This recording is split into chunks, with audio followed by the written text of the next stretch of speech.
Hello à tous et bienvenue sur cette vidéo.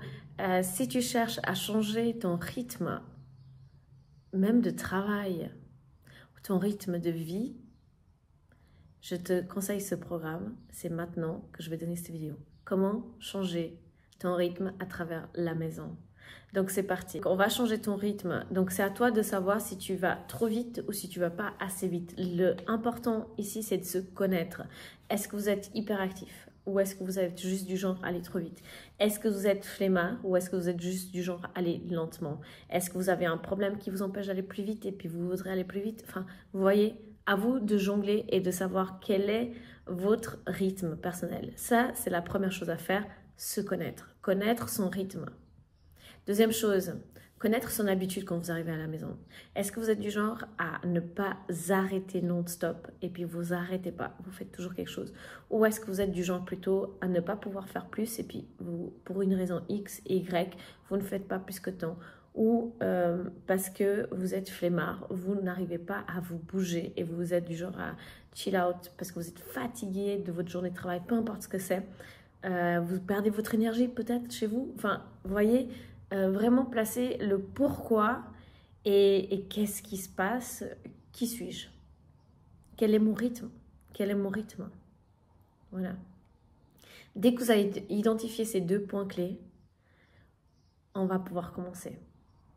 Donc, je prends un exemple. Je suis hyperactive, par exemple. Je ne le suis pas, mais par exemple, je donne un exemple. Je suis hyperactive. Je rentre chez moi, j'arrête pas, je fais la lessive, je fais ci, je fais la vaisselle, je commence à nettoyer. Finalement, il est 10 h quand je m'assois enfin et c'est l'heure d'aller dormir presque. Donc, quoi faire? Comment on fait? Ok. Souvent, on trouve des excuses en disant je dois faire ça, je dois faire ci, je dois faire ci, je dois faire ça. Finalement, c'est le cerveau qui est en continu et qui doit faire. Mais c'est pas vous qui devez faire, c'est le mental qui pousse à faire. Et du coup, votre corps suit ce schéma et se retrouve fatigué à la fin. Donc, comment faire? Posez-vous 2 minutes. Donc, faites durant toute cette soirée, il y a comme une obligation de faire quelque chose que vous aimez. Donc, vous avez par exemple une timeline, une flèche.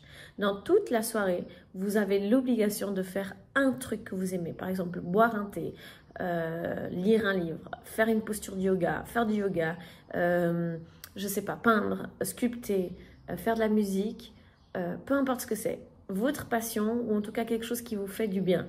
Vous ressortez ça durant la soirée. Peu importe si vous avez la lessive à faire et plein de choses à faire, vous devez vous accorder ce temps pour vous. Et c'est une sorte de discipline que vous devez instaurer à votre cerveau. Donc, vous faites quelque chose et ensuite vous faites pour vous. C'est-à-dire, je fais la lessive et ensuite je fais pour moi. Et là, vous sortez votre bouquin. Et là, vous sortez peu importe ce que c'est et vous restez avec lui pendant 1 heure. Si vous arrivez à faire ça, vous avez accompli quelque chose qui est de l'ordre de « je prends soin de moi ». Je me mets en priorité. Ce n'est pas les tâches ménagères qui sont prioritaires, c'est à vous de les gérer. Et ce n'est pas en les faisant tous les soirs que vous allez réussir à créer une bonne discipline dans votre vie et que vous allez vous épanouir. C'est qu'il y a un problème si vous devez faire à chaque fois les mêmes choses. Et ce n'est pas forcément l'environnement le problème, c'est peut-être nous-mêmes le problème parce qu'on se crée des challenges inconscients où ils n'arrêtent pas. Et c'est pas évident de s'arrêter. On a toujours l'impression de se dire « Ah, mais tu t'arrêtes et c'est tout ». C'est ultra difficile de s'arrêter. En fait, j'ai remarqué que c'est très difficile de ne rien faire.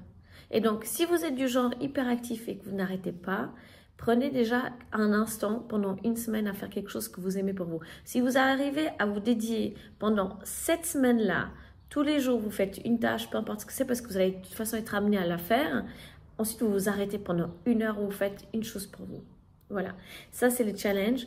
Vous faites ça pendant 1 à 2 semaines et ensuite, quand vous vous sentez prêt, vous vous arrêtez pendant 5 minutes à ne rien faire tous les soirs. À ne rien faire. Et c'est pas j'arrête 5 minutes puis après je vais faire. Non, c'est je m'arrête 5 minutes et je ne fais rien. Et ensuite, je fais quelque chose que j'aime faire. Voilà. Et après, vous faites ce que vous avez à faire. soit avant, soit après, mais vous vous arrêtez 5 minutes. Ensuite, vous faites à nouveau quelque chose que vous aimez faire, que vous avez fait pendant les 2 semaines. Et ensuite, vous faites ce que vous voulez.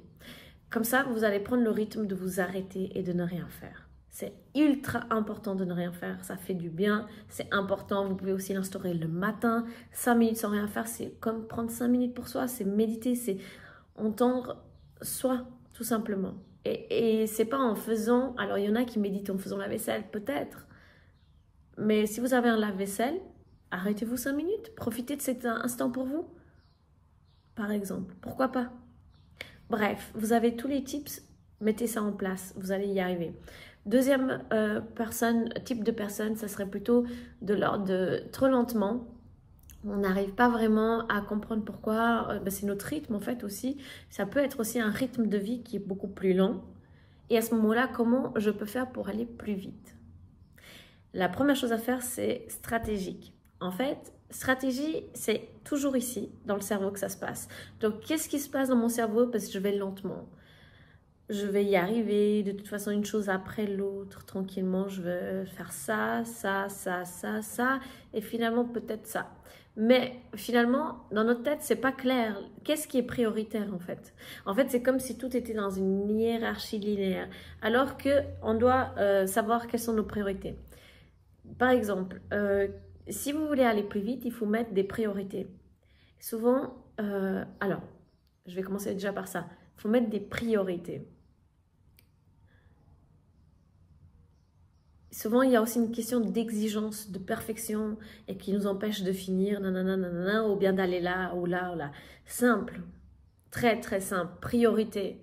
Est-ce que je priorise le truc jusqu'à la fin ou est-ce que le but c'est d'avoir le maximum fait, quitte à ce que je n'ai pas terminé celui-là mais que j'ai pu avancer les autres. Vous voyez? Donc, vraiment prioriser, c'est pas seulement mettre une chose en premier de l'autre, mais savoir gérer le temps qu'on consacre à une chose et à l'autre. Et comment on fait ça? On peut utiliser des minuteurs. On peut utiliser des minuteurs, genre, ok, là je vais faire ça. Ma priorité c'est ça pendant X temps. Ça, ça, ça. Et du coup, le fait de mettre un challenge dans ce minuteur, à la place de prendre 1 heure que vous faites normalement par habitude, vous mettez par exemple un minuteur de 30 minutes, vous savez qu'en 30 minutes, vous devez accomplir cette tâche. Donc, vous allez mettre des priorités et du coup, vos actions vont être beaucoup plus radicales et actives. Donc, ça, c'est une astuce. Vous pouvez mettre en action des petites choses à la maison, par exemple, ranger sa chambre ou même... peu importe ce que c'est, vous pouvez le faire à la maison et en fait, vous retraduisez ça après dans d'autres choses comme les projets, le travail, tout ça. Donc, commencez vraiment par travailler à la maison, c'est habitude, et ensuite à l'extérieur.